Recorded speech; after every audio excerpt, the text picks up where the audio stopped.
Olá, colegas!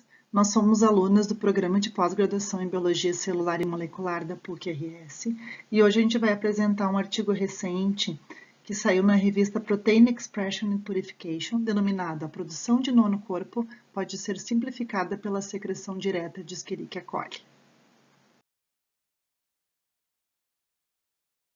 Bom, esse artigo ele fala de um tipo de anticorpo menor e mais funcional, que é o nanocorpo. E é bem importante a gente recapitular um pouquinho do que são os anticorpos e as suas estruturas. Os anticorpos ou as imunoglobulinas são glicoproteínas presentes no sangue ou outros fluidos corporais de vertebrados ou na membrana plasmática, atuando como receptores nos linfócitos B, onde são sintetizados. Eles são constituídos de duas grandes cadeias pesadas e duas cadeias leves. A molécula do anticorpo ela tem forma de Y, e as extremidades dos braços do Y são os fragmentos por onde se ligam ao antígeno. Existem diferentes tipos de anticorpos que desempenham funções diferentes, como IgA, IgD, IgE, IgG e IgM. E embora a estrutura geral de todos os anticorpos sejam muito semelhantes, uma pequena região, então, dessa proteína é extremamente variável, e isso permite a existência de milhões de anticorpos, cada um com uma extremidade ligeiramente diferente que pode se ligar a um alvo diferente que é o antígeno. Essa enorme diversidade, então, desses anticorpos permite ao sistema imunológico reconhecer uma diversidade igualmente elevada de antígenos. Então, o artigo ele traz o quê? Os camelídeos, então, que são os camelos e as lhamas, além de possuir os anticorpos convencionais, eles também produzem anticorpos totalmente funcionais, desprovidos, então, de cadeia leve e que têm apenas uma cadeia pesada. As regiões de reconhecimento antigênico consiste, então, em dois domínios constantes e um domínio variável, que são os nanocorpos. Essas estruturas de nanocorpos, elas são mais simples e cerca de 10 vezes menor que o anticorpo humano. Elas possuem boa capacidade de penetração tecidual, uma estabilidade e variações de temperatura e pH, uma melhor solubilidade e um menor tempo de vida quando comparado, então, a humanos ou os anticorpos de ratos, por exemplo.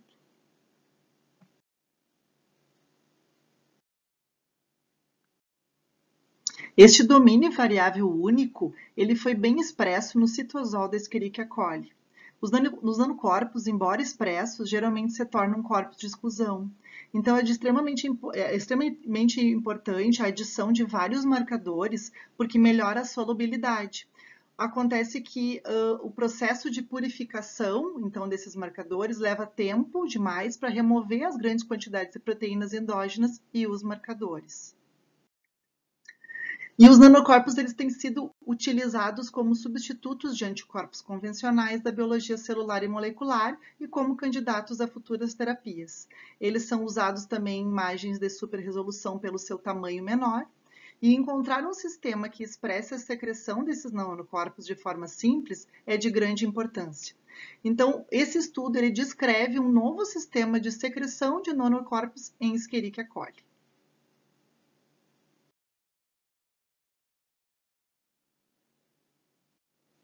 A primeira etapa, então, dos materiais e métodos foi a construção do PMAK461, PMAK462, PMAK463 e PMAK464. Essas siglas diz respeito a vetores de expressão, que são vetores de clonagem, pois possuem todos os elementos genéticos que permitem a expressão de proteínas recombinantes. Eles são utilizados quando a busca de uma determinada sequência se faz por meio da detecção da proteína por ele codificada. O vetor PMAL-T-AVIS-BIR-A codifica sequências de proteína de ligação à maltose, que é a MPB, os sites de multiclonagem e a AVTAG para expressar a proteína recombinante designada. As tags, ou as etiquetas proteicas, como é o caso da MBP, por exemplo, são sequências de aminoácidos inseridas artificialmente em uma proteína recombinante para adicionar uma determinada funcionalidade. As etiquetas de afinidade, como é o caso da MBP, são acrescentadas à proteína para facilitar, então, a purificação dela, e elas podem depois ser removidas. A MBP, então, ela é fundida no terminal C, a AVTAG no terminal N e ela também codifica a sequência de BIR-A, que é a biotina ligase, conduzida pelo promotor T7 ao biotinilato AVTAG. Na presença, então, do IPTG e biotina, a Escherichia coli gera, então, essa tag e faz uma proteína de fusão biotinilata. Este vetor, ele foi digerido, então, por Hemifel e E. coli para remover as sequências, então, dessas tags com 2 sites. Esses sites são sítios locais específicos de clonagem. Então, o artigo traz que o vetor P-mal P5X foi utilizado, então, para o PCR usando 2 primers, o PMAK461F1 e o PMAK461R1. O vetor PT1183 decodifica a sequência de nanocorpos de coelho IgG-FC e foi utilizado para PCR utilizando 2 primers, MAK461F2 e PMAK461R2. Posteriormente, foi ainda mais ampliada por PCR usando outros 2 primers, que é o PMAK461F2 e o PMAK461R3. Os fragmentos A e B, então, posteriormente foram submetidos a uma sobreposição e extensão de PCR usando outros 2 primers, PMAK461F1 e PMAK461R3. E o amplicon resultante foi a fusão da estrutura A e o plasmídio resultante foi o PMAK461. O amplicon é um pedaço de DNA ou RNA fonte ou produto desta amplificação.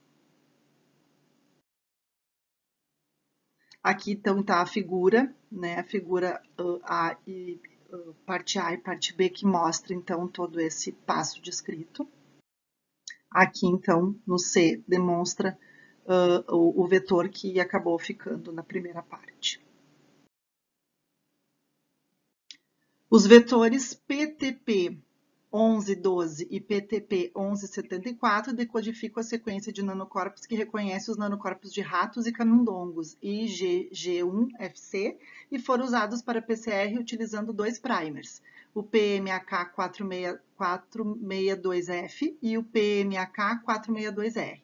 Cada amplicon foi fundido com o vetor PMAK461 e digerido por esses 2 sites, BAM-HI e o ECO-RV, e o resultado formou os plasmídios PAK462 e PMAK463.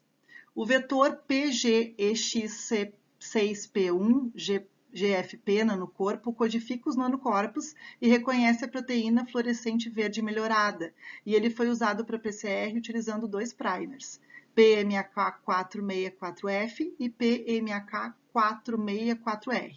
O amplicon foi fundido com o vetor PAK461 e digerido por BAM-HI e ECO-RV, e o resultado foram os plasmídios PMAK464. Aqui, então, a figura que mostra esse processo que eu acabei de descrever. A segunda etapa, então, foi a transformação desses 4 vetores e a indução dos nanocorpos. Esses 4 plasmídios, então, eles foram individualmente transformados em expressão em Shuffle T7 de Escherichia coli competente. Shuffle é uma cepa específica de Escherichia coli com um ambiente mais favorável, que proporciona opções de dobramentos alternativas às proteínas recombinantes. As células, então, transformadas, elas foram individualmente semeadas em uma placa de meio LB, que é um meio desidratado utilizado para manutenção e cultivo de cepas recombinantes de Escherichia coli. Esta contendo, então, 100 microgramas por ml de ampicilina e cultivadas a 37 graus Celsius por 16 horas. Essa cultura, então, ela foi diluída com 15 ml desse meio, contendo 100 microgramas por ml de ampicilina. Após 3 horas de crescimento a 37 graus Celsius, 10 microlitros de 40 mg por ml de indutor de galactosidade para promover a expressão proteica e 300 microlitros de 2,5 micromolar de biotina dissolvidos em bicina, 10 micromolar, pH 8,3, ou 15 microlitros de biotina dissolvida em 50 micromolar de DMSO foram adicionados à cultura para induzir a expressão proteica. Para etiquetas fluorescentes, 50 micromolar de biotina 4-fluoroceína dissolvida em DMSO foi usado em vez de biotina 2,5 micromolar. A indução, então, foi realizada por 4 horas em 30 graus Celsius por 16 horas a 25 graus Celsius. Após essa indução, a cultura foi centrifugada e o sobrenadante foi coletado para análise adicional. Os sobrenadantes da cultura foram submetidos à eletroforese em vários géis de poliacrilamida. Um gel foi usado para manchas de CBB e outros géis foram usados para transferir os anticorpos recombinantes para as membranas de PVDF. Foram utilizadas membranas de PVDF expostas a 1 IgG de coelho, IgG de rato, e uma membrana foi exposta ao anticorpo policlonal de coelho com anti-tag 6 e um de cabra conjugada com HPR. Todas as membranas foram visualizadas com um kit da marca West-Pico. Para a realização da cromatografia de adsorção de íons metálicos imobilizados, 250 microlitros de esferas foram vertidas num tubo com 1,5 ml num suporte magnético.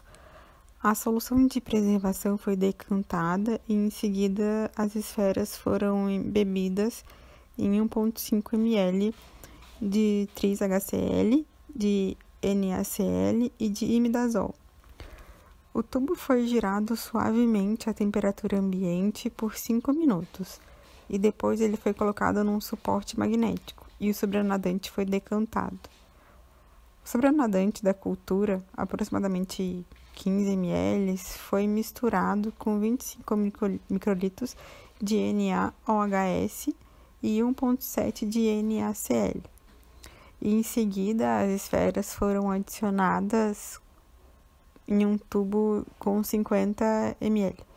O tubo foi girado suavemente numa temperatura de 4 graus Celsius por 16 horas e depois ele foi colocado num suporte magnético maior. O sobrenadante decantado foi adicionado 5 ml de tampão HIS e depois o tubo foi girado a 4 graus Celsius por 5 minutos. E depois, essa etapa de lavagem foi repetida, o sobrenadante foi decantado e em seguida adicionado 1 ml de tris-HCl. Depois de rodar o tubo por 5 minutos em temperatura ambiente, o tubo foi colocado num suporte e os anticorpos recombinantes foram eluídos. A concentração de proteína dos anticorpos eluídos foi estimada a partir de densitometria. Como a primeira parte dos resultados, os autores nos mostram que eles conseguiram montar com sucesso os vetores PMAC461, PMAC462, PMAC463 e PMAC464. Como conseguimos ver na figura 1 com a nossa colega Karsten, todas as partes vitais, tais como sequências de codificação para os peptídeos de sinal de MBP, a VTAG e a tag proteica alfa 6 e os nanocorpos foram verificados pela sequência de DNA. Ainda para os resultados, a marca de CBB e o Western blot para os nanocorpos recombinantes tiveram os tamanhos esperados como o PMAC461, tendo 16,1 kDa, PMAC462, 16,4 kDa, o PMAC463, 17,1 kDa e o PMAC464, 16,1 kDa também. Nessa figura, podemos ver que a letra A representa a mancha de CBB, a letra B representa o Western blot da tag proteica alfa 6 HIS e a letra C representa o Western blot do HRP de SA. O M é o peso molecular, onde os números estão marcados em kilodaltons. 1 significa PMAC461, o 2 é o PMAC462, o 3 é o PMAC463 e o 4 é o PMAC464. Os resultados de A, B e C tiveram bandas positivas nos tamanhos que foram correspondentes à dimensão prevista dos nanocorpos. Dando continuidade na segunda parte da mesma imagem, a letra D representa o Western blot do IgG de coelho, a letra E representa o Western blot do IgG de rato e a letra F representa o Western blot do IgG de ratazana. Os números 1, 2, 3 e 4 abaixo das figuras representam os vetores nomeados no slide anterior, o PMAC 461, o PMAC 462, o PMAC 463 e o PMAC 464. Depois de alcalinizar a cultura de sobrenadantes com a quantidade apropriada de NaOH e o aumento da concentração de NaCl, os grânulos de níquel magnético foram saturados com tampão de lavagem/ligação, que foram diretamente misturados. Após a ligação dos nanocorpos recombinantes, foram lavados com o tampão de lavagem/ligação e, em seguida, os nanocorpos recombinantes foram lavados com tampão de eluição. A gama de concentrações dos nanocorpos foi aproximadamente entre 25 e 200 microgramas por mililitro.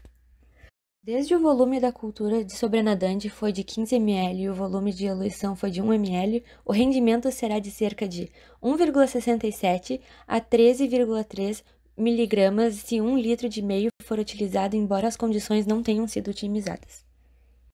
Como podemos ver nessa imagem, aqui temos a coloração de CBB durante a purificação dos nanocorpos, que são separados nos 4 vetores, PMAC 461, PMAC 462, PMAC 463 e PMAC 464. O M representa o peso molecular, que tem os números em kilodaltons. O S significa sobrenadantes. O U são as frações não ligadas e E as frações de eluição. O AVTAG fundido ao terminal C dos nanocorpos foi eficientemente biotinilado por BIR-A. A biotinilação foi realizada por suplementação de biotina dissolvida em bicina. No entanto, a sua solubilidade não é alta, por isso, uma quantidade relativamente grande de solução contendo biotina deve ser adicionada à cultura. Se o DMSO for usado em vez de bicina, a biotina pode ser dissolvida numa concentração mais elevada. Biotina dissolvida em DMSO foi usada com sucesso nesse sistema. Além disso, a banda fluorescente de biotina, como biotina 4-fluoroceína, é geralmente mais difícil de dissolver em bicina.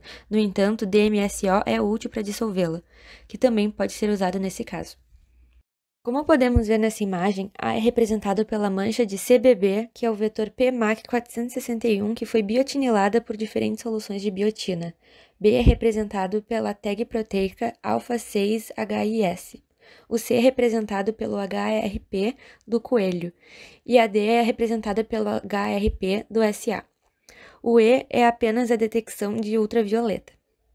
O M é o marcador molecular, que tem os números em kilodaltons. O 1 representa 2,5 milimolar de biotina dissolvida em 10 milimolar de bicina com pH de 8,3.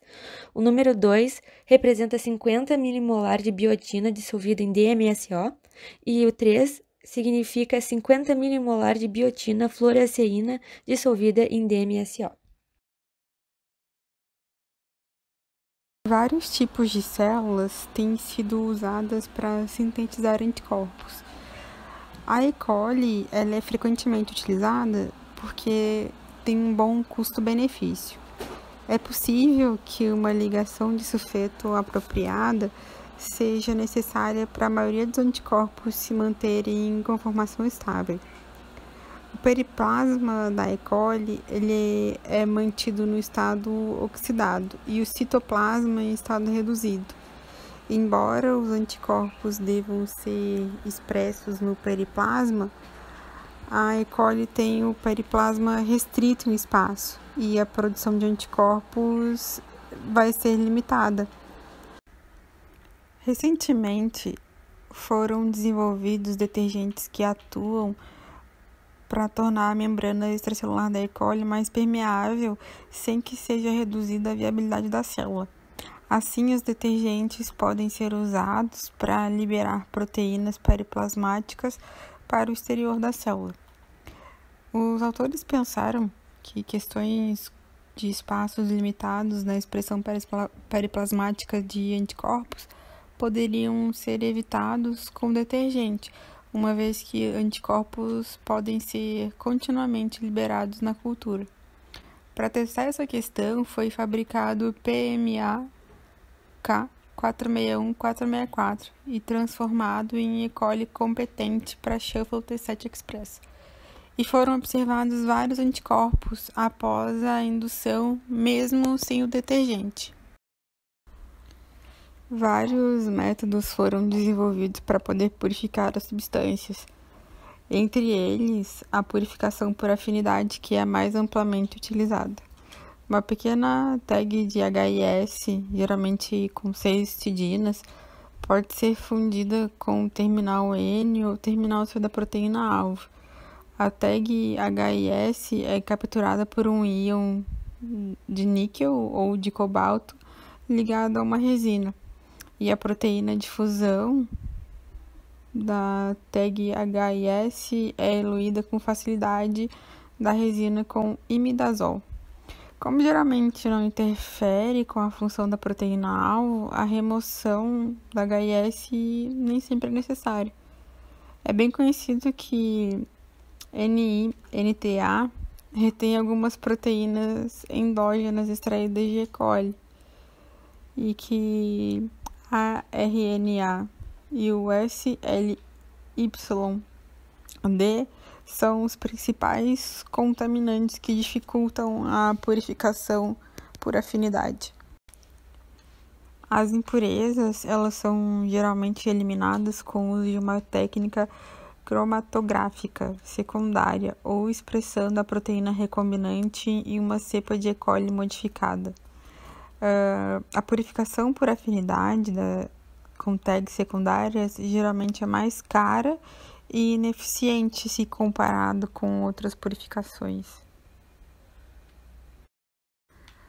No método utilizado por esse estudo, os anticorpos secretados com tag 6xHIS no terminal C foram facilmente purificados por IMAC, usando NI-NTA. Nesse estudo também, a biotina foi dissolvida em DMSO e a concentração foi ajustada para 50.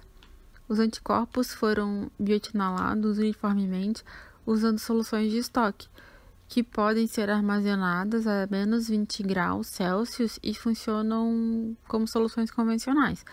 Além disso, a marcação direta de anticorpos usando fluorofósforos ligados à biotina seria benéfico para a análise de bioimagem. Os autores acreditam que o procedimento descrito nesse estudo é tão simples quanto a utilização de mini-preps e, portanto, poderia ser usado esse método em muitos laboratórios. Nós agradecemos a atenção de vocês por terem nos ouvido até aqui e qualquer dúvida a gente está aí para pesquisar juntos. Obrigada, gente!